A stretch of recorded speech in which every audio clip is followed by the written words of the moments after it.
Have you ever felt completely outnumbered, like the odds were stacked impossibly high against you?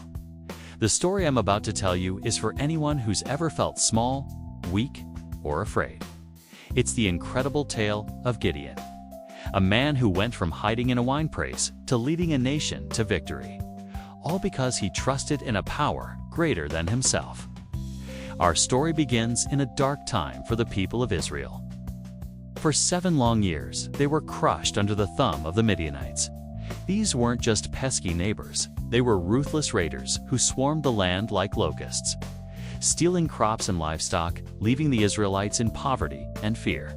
People were so terrified they hid in caves and mountain strongholds. Imagine living every day knowing that everything you worked for could be snatched away in an instant. This was their reality. In the midst of this despair, we meet our hero, Gideon. But when we first see him, he doesn't look much like a hero at all. He's secretly threshing wheat at the bottom of a winepress, a place you'd normally use for stomping grapes. Why? To hide from the Midianites. He's trying to save just a little bit of food for his family. He's afraid, he's discouraged, and he feels completely alone. Suddenly, an angel of the Lord appears to him and says something totally unexpected. "The Lord is with you, mighty warrior." Mighty warrior. Gideon must have looked around. Who? Me? You must have the wrong guy.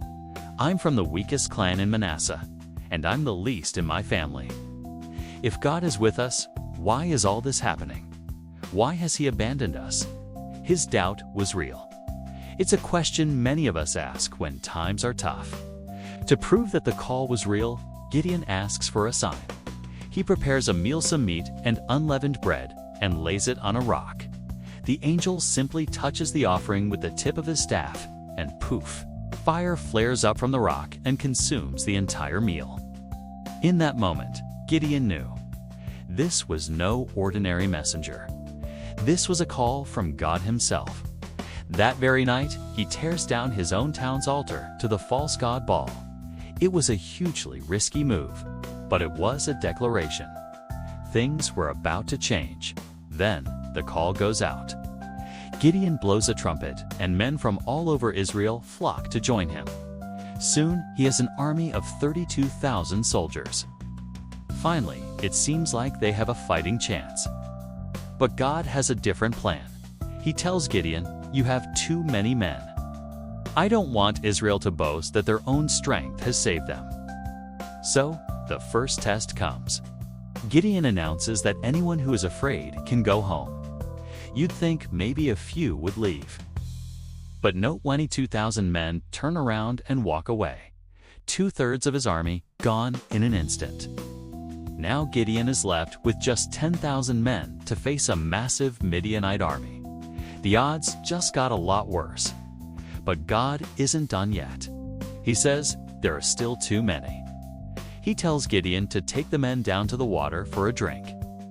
God's instructions were peculiar. He would choose the men based on how they drank. Most of the men knelt down, putting their faces in the water to drink.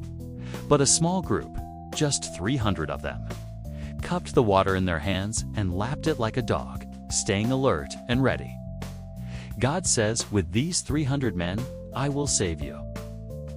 300.